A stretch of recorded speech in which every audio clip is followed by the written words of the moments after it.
And thanks for joining us. The President, His Excellency Adam Barrow, this Friday joined the Muslim community of Kololi for Friday prayers.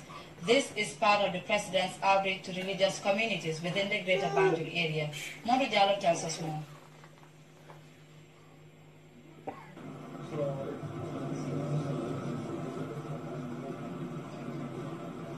This Friday was Kololi where President Adam Barrow and other senior government officials performed Friday prayers as part of this outreach to communities within the Greater Banjul area. This has now become routine since he took power, and it gives him the opportunity to mingle with the masses.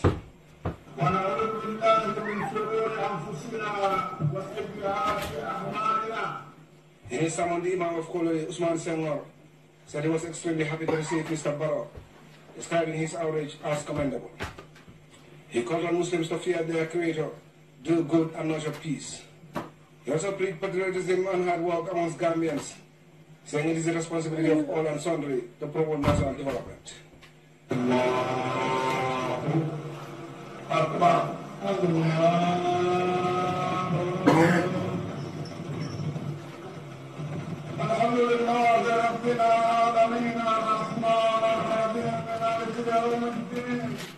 After the two-rakat prayer, the President sat down with the Alcalo and elders of Kololi. The village Alcalo thanked the President for choosing his settlement to perform Friday prayers and asked for his support in completing the madrasa to enable children continue their Quranic studies to grade 12.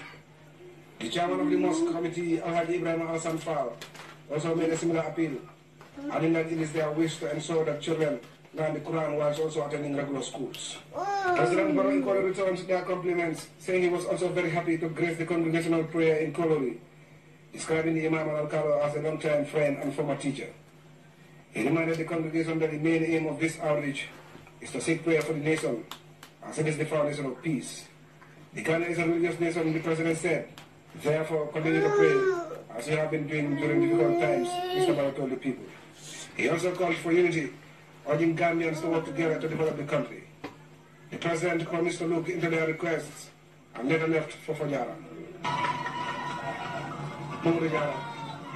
GRTS News. While the Minister of the Interior, Mai Ahmad Fati, Friday held a closed-door meeting with members of the Occupy Westfield movement. Fatu Janembai has more.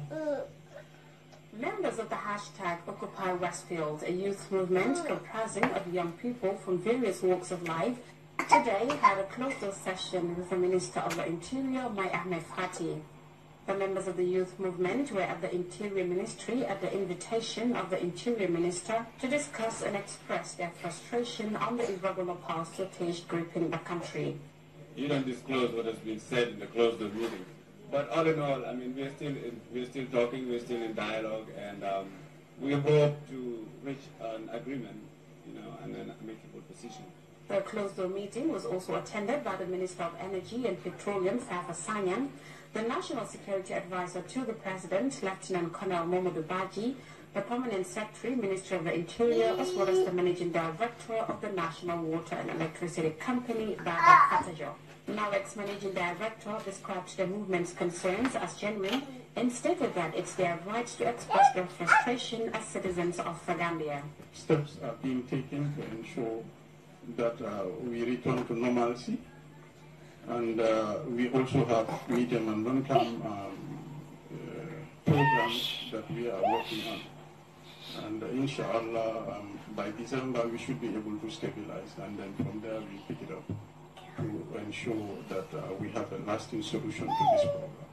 The movement, according to the chairperson, is promised to drive to enact democracy in the country, as well as make sure their voices are heard and ensure citizen rights are protected.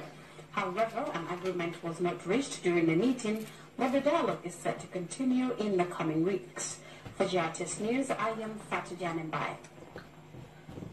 The Minister of Agriculture continued his nationwide tour with meetings and visits to farming communities in the West Coast region. Famarakani has more. Arrival of Agriculture Minister Umar Jallo in Pony Bondali Tenda was marked by a big gathering that accorded the agrarian community an opportunity to communicate their main constraints to the delegation.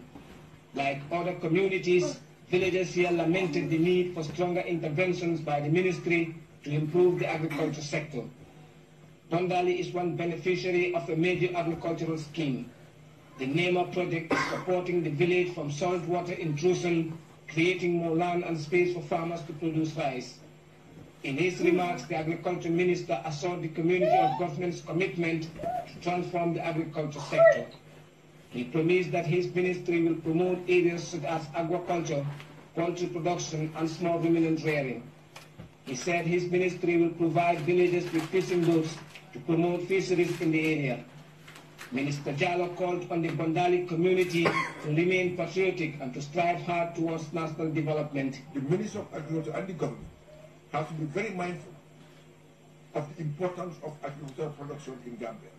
We have seen that agricultural production has gone down drastically in the last 22 years. And it's become so much frustrating that 75% of the youth that have gone the bad way are all from the rural areas. That has never happened before. From Bondali, the delegation proceeded to the Jepanga Village Garden, supported by GCAF, a project under agriculture. The garden, as Ami Fabure explained, is meant to boost the capacities of women farmers in horticultural production. Here, villagers thank GCAF and the Ministry of Agriculture for initiating a vital intervention.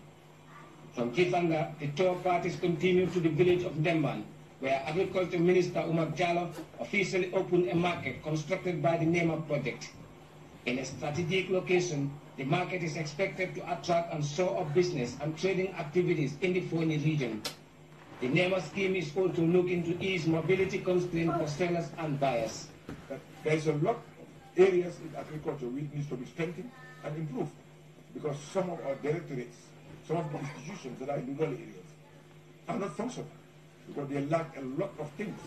So my coming here is important, that we are going to make a report now to government and see how best we can improve on it, so that agriculture will effectively make sure it takes its rightful place in the socio-economic development of this country. In a meeting with the community, the man in charge of the most vital sector in the Gambia outlined a focused agenda to revitalize and boost the food and crop production.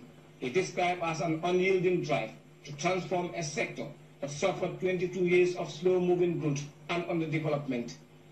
Reporting for GRTS News, I am Famara Kanye. 165 Gambian migrants Thursday returned to Banjul from Libya. The latest batch of returnees was received at the Banjul International Airport by the Minister of the Interior, Mai Ahmad Fati. Samuel Ba reports. International Airport, we are here to welcome yet again another batch of Gambian migrants coming from Libya. They are 165 in number, and they have voluntarily decided to come back home.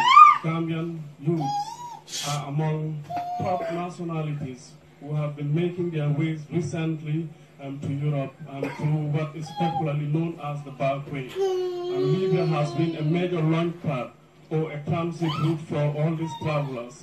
Here at the Banjul International Airport, of course, we have the Honorable Minister of the Interior, Mai Ahmad Fati, who has come on behalf of the government of the Gambia to welcome these people, these returnees home.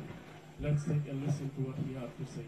We cherish you, we welcome you, we adore you. We say you are welcome back home.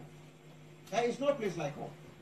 Your experience through the horrendous journey is a lifelong lesson for all of you.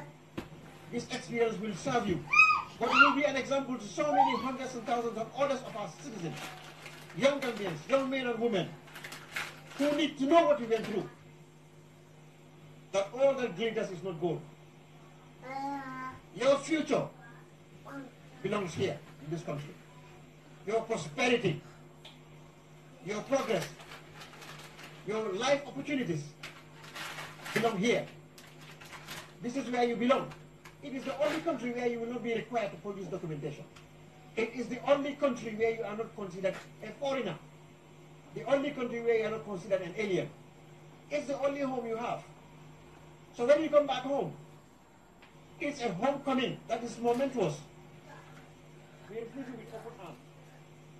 There is nothing wrong with any of you. There is never a problem coming back home.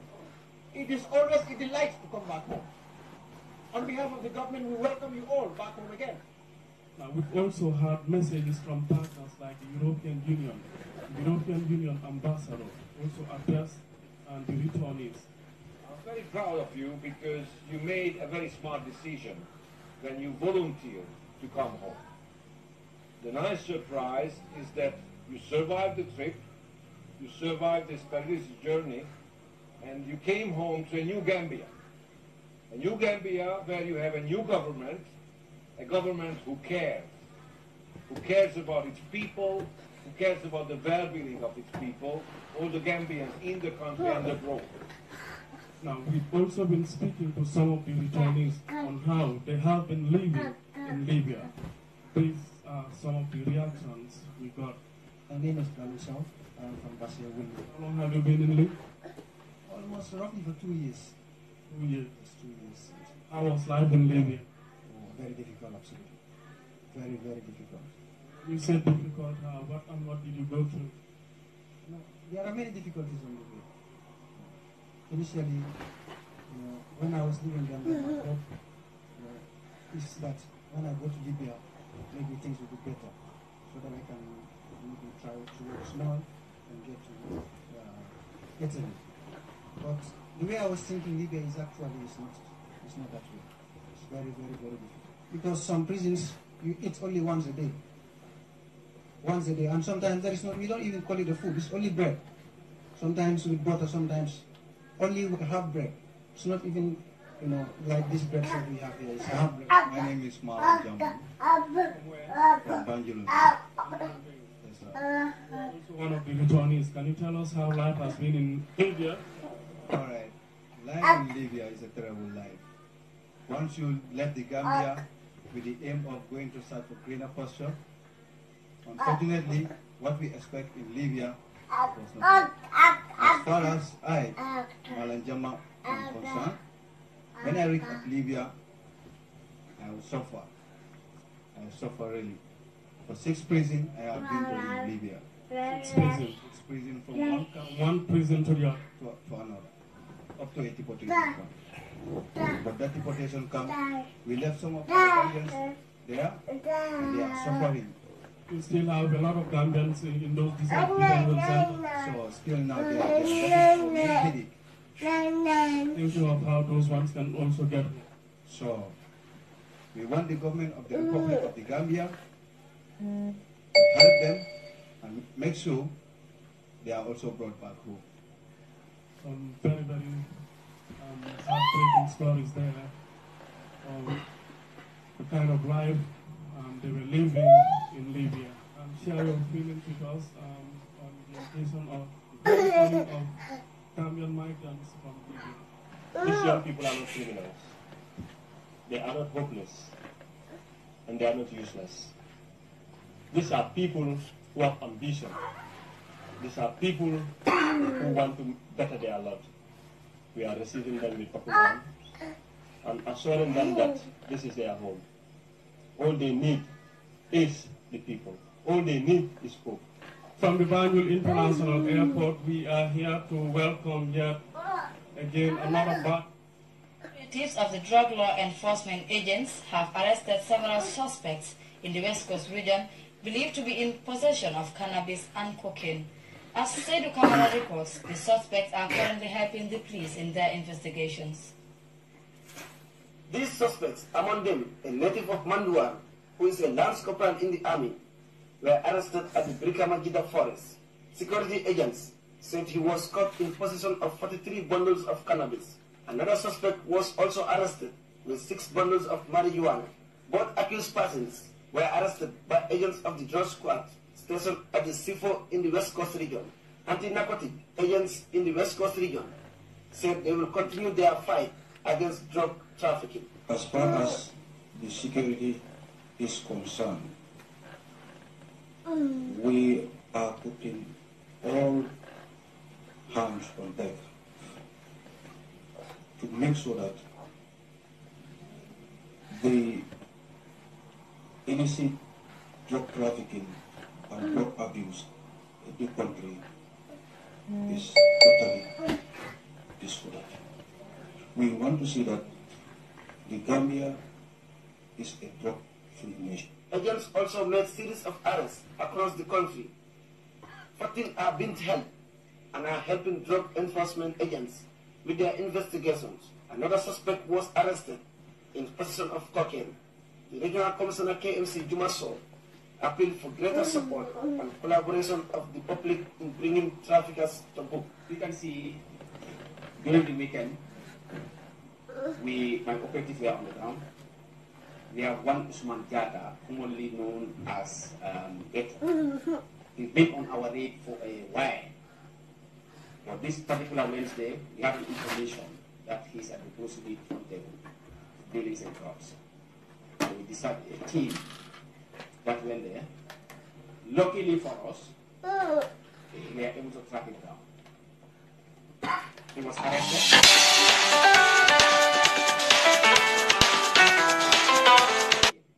Appealing to them and I'm advising them, let them visit away from drugs.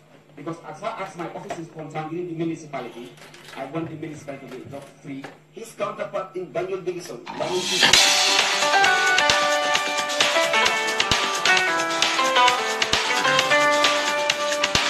with 120 big balloons. Basay region, one was arrested. Zakaria with 3 big balloons. Soma, 2 were arrested. One with 1 big balloon.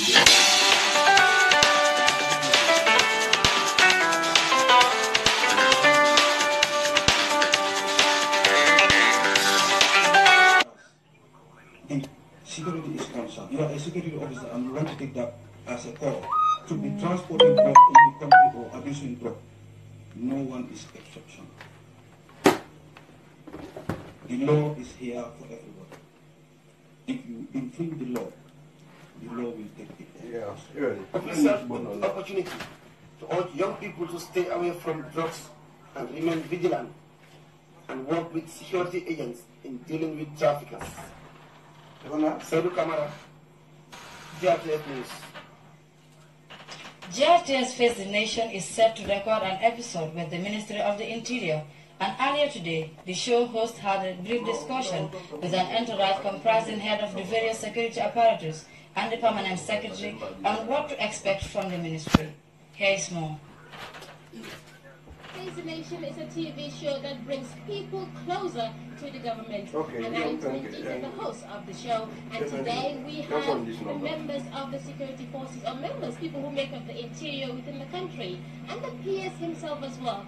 As we are set to have a recording, a special recording with the Ministry of Interior and the team, we talk to them regarding issues concerning security in the country to give you a prelude of what to expect on Face the Nation. What do we look forward to during the Face the Nation? Actually, we were expecting to have a very genuine dialogue with the population. That is for us to sell our programs to them and also to inform them as to our programs and activities for this remainder of the year and for our plans for the next coming year. This is a very important opportunity to share with the general public our plans and programs for the country in terms of providing safety and security to Gambians and their properties. Just to give a brief hint to people who would anticipate to come in the next scheduled date, what do we expect?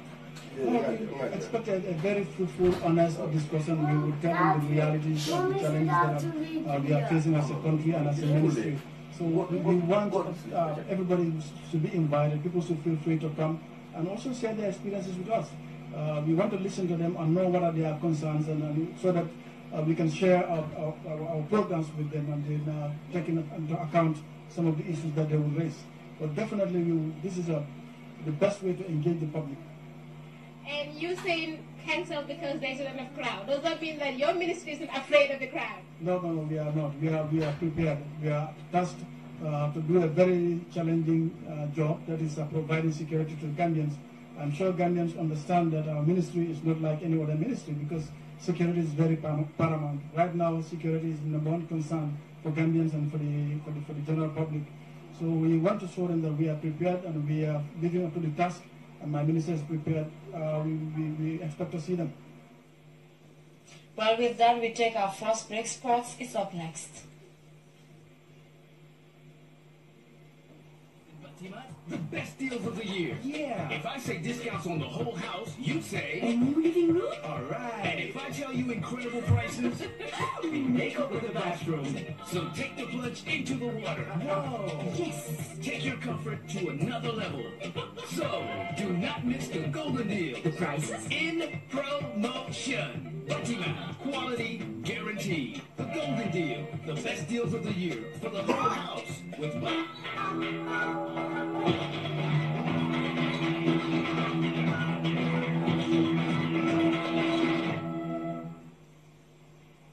Well, in sports, the National Sports Council says it has sent a notice of investigation to the Gambia Football Federation following allegations of lack of transparency, financial fraud, match fixing, amongst other alleged irregularities. A statement from the National Sports Council informs all sports stakeholders and the Gambia Football Federation that thorough and fair investigation will be conducted by a team of experts. The National Sports Council hopes the investigation will clear doubts and enhance our football. Well, meanwhile, the final of the Zonal Championship is set for Saturday with BEM facing off against Sukuta. The two sides won their respective semi-finals against Serekunda East and Gunjur respectively. Mamoudou S. Diallo previews the finals. After nearly 3 weeks of non-stop football, great fanfare and huge turnouts at mad venues, all is now set for the 2017 Super Nawetan final. All roads will on Saturday lead to the Independence Stadium for the mouth-watering final between Sukuta and Bara Esteban Mayamba in South Bend. Saturday's showdown will be the first meeting between the two sides in this stage of the Super Nawetan. Sukuta will be hoping to end their trophy drought in the competition since 2005, when the Dembadu boys won their first and only Super Nawetan trophy, whilst them playing in their first Super Nawetan final. Will be chasing their first trophy of the competition. Both sides eliminated formidable opponents en route to the final, with Sukuta beating their arch-rivals and defending champions Gunjur by 4 goals to 2 in a post-match penalty shootout, ending Gunjur's school back-to-back success. Bara, Esau and Mayamba, on the other hand, defeated the record champion Serekunda East 1-0 to reach their first Super Nawetan final and set up a mouth-watering encounter with Sukuta. You will meet them in the finals.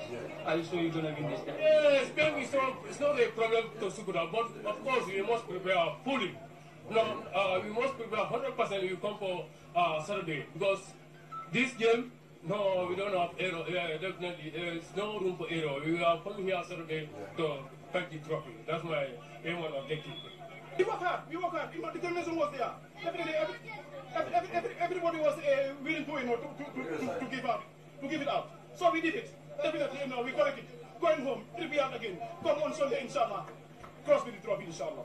It certainly promises to be a cracking encounter with both set of fans in confident mood ahead of the game. I do my boys, oh yeah.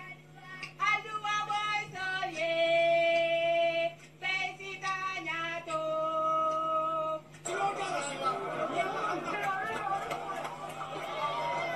Now that the stage is set for the grand final, the question is whether the Super Nawetan is the future of Gambian football. Looking back at the past 3 weeks of the competition, the tournament, which has seen an increase in the number of teams to 12, with the addition of East Congo and Foni, has rocked the greater Banjul and beyond. By far the country's most exciting football tournament, Super Nawetan games have witnessed massive turnout, scores of football and non-football fans alike storming match venues to support their respective communities. An electrifying atmosphere with great fanfare is accompanied by some beautiful football, like the one seen in the Sukuta Gunjur and Ben Serekunda semi-final classes. And Saturday's final is expected to produce the same flair. The battle lines are drawn between the Nyomi boys and the Dembadu boys. Momodes Jalo, GRTS Sports. We're looking forward to an interesting game tomorrow. With that, we take our second break now.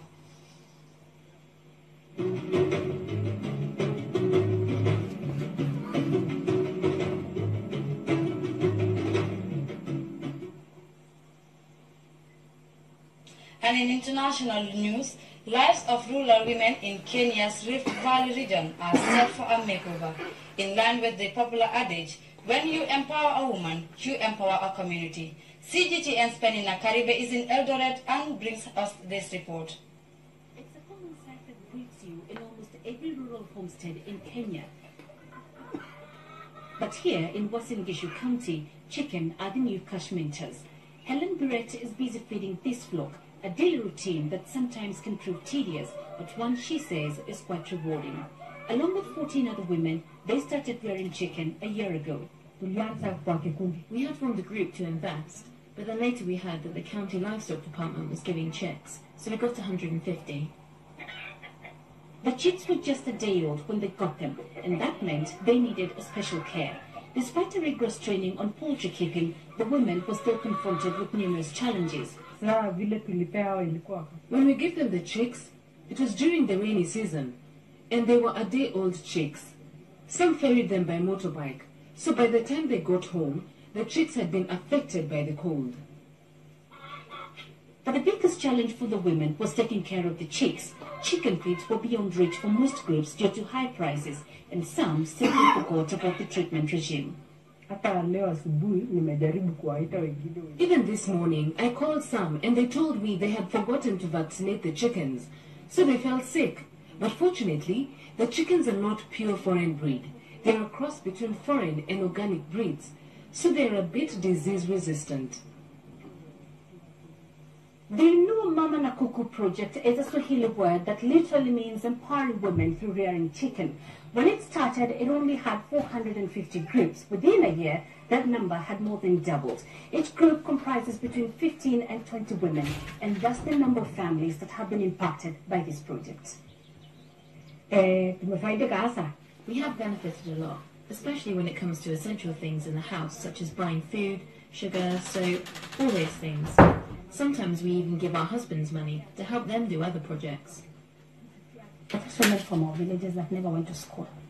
The moment that lady can buy sugar and salt in her home without asking the husband for it is already an impact to the society. When there's that baby who has just been eating sukuma wiki at home and cannot have a protein, the impact is still huge. You cannot compare even that child who has just eaten beans and you know, getting an egg is something that people have seen as a privilege. Now, having eggs at home, the mother just picks up and someone has a breakfast, a nice breakfast. Helen says the village is already reaping from the benefits. Many women now know we have eggs, and any time they have visitors, they come to us for eggs, so they have now decided to follow in our footsteps, and they are asking us where and how we got the chicks. The county government is conducting a review of the project. It now plans to expand it beyond poultry farming. Since we focused on groups, we are looking forward to putting up these groups together with a cooperative so that they just don't do chicken. Through cooperatives, they can take loans. Through cooperatives, they can easily get loans, which we give at 5% at the county. Penina Karibe, CGTN, Eldoret, Kenya. From Kenya to Tanzania, where fishing using explosive is destructive and illegal, but it is widespread. But new data suggests there may have been a sharp fall in the number of blasts in September and October this year after government action against it. Lucy Taylor reports from Dar es Salaam and has more in this report. Within 20 meters. These pictures show the same seabed just before a bomb. And minutes later, the fish lying dead on the sea floor. When reef turns to rubble, it can't be replaced. But this is happening all along the Tanzanian coastline. And the numbers are staggering. There were an estimated 50,000 blasts off the coast of Tanzania last year. But since then, there does seem to have been progress. In the last 2 months, the numbers appear to show a big fall. The figures come from conservationists who monitor the blasts. We started in last year, in May, up to now. The data that we are gathering that with intervention that started in September 2016, instance of blast fishing has decreased by 85%. They say the drop is because of action by the government after the president himself ordered better policing. But the real test is whether the bombers will come back once the spotlight goes away. A significant challenge we are facing in Tanzania is illegal fishing, which we have announced the war that we are going to fight illegal fishing, that we had no reconciliation, and the fight should come an end to make sure that Tanzania is free from illegal fishing. It can't happen soon enough. In Tanzania's coastal villages, fish stocks are down, threatening livelihoods. So local groups are also teaming up. If we see someone here setting off explosives, we all go after him. And now we have this network in every village. We have each other's numbers. So if someone comes here with a bomb, we go. Thousands of bombs a year are still leaving their mark. But campaigners say these could be the early signs that the tide is finally turning. Lucy Taylor, CGTN in Dar es Salaam.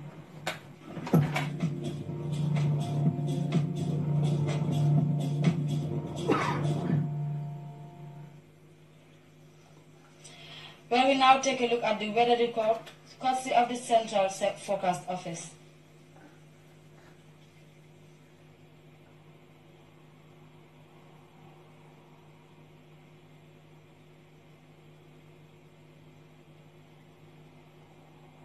President Adama Barrow earlier today joined hundreds of Muslims in Kololi for Friday prayers. Interior Minister Mai Ahmad Fati has held closed-door talks with members of the Occupy Westfield movement. More communities in Kenya's Rift Valley region are set for a makeover as authorities embark on a public project targeting women.